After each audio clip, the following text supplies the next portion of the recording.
The beginnings of government.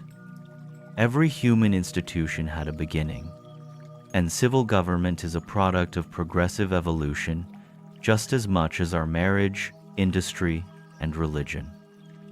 From the early clans and primitive tribes, there gradually developed the successive orders of human government, which have come and gone right on down to those forms of social and civil regulation that characterized the second third of the 20th century. With the gradual emergence of the family units, the foundations of government were established in the clan organization, the grouping of consanguineous families.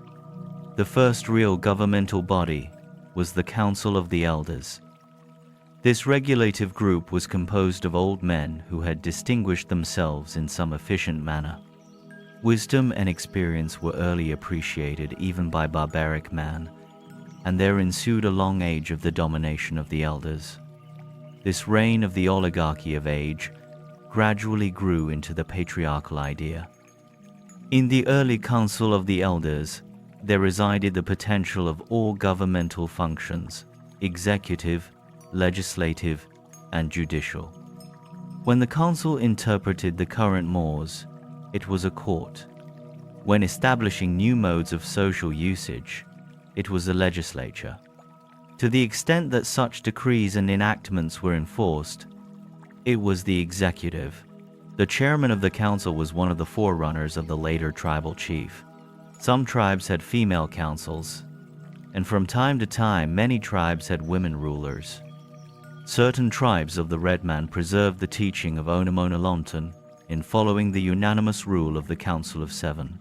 It has been hard for mankind to learn that neither peace nor war can be run by a debating society.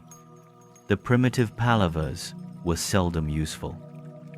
The race early learned that an army commanded by a group of clan heads had no chance against a strong one-man army. War has always been a kingmaker. At first, the war chiefs were chosen only for military service, and they would relinquish some of their authority during peace times, when their duties were of a more social nature. But gradually they began to encroach upon the peace intervals, tending to continue to rule from one war on through to the next. They often saw to it that one war was not too long in following another. These early warlords were not fond of peace.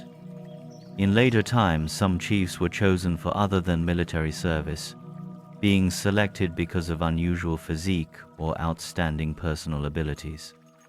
The Red Men often had two sets of chiefs, the sachems, or peace chiefs, and the hereditary war chiefs. The peace rulers were also judges and teachers. Some early communities were ruled by medicine men, who often acted as chiefs. One man would act as priest, physician, and chief executive. Quite often the early royal insignias had originally been the symbols or emblems of priestly dress, and it was by these steps that the executive branch of government gradually came into existence.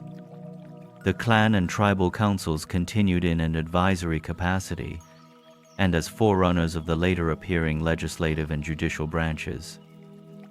In Africa, today, all these forms of primitive government are in actual existence among the various tribes.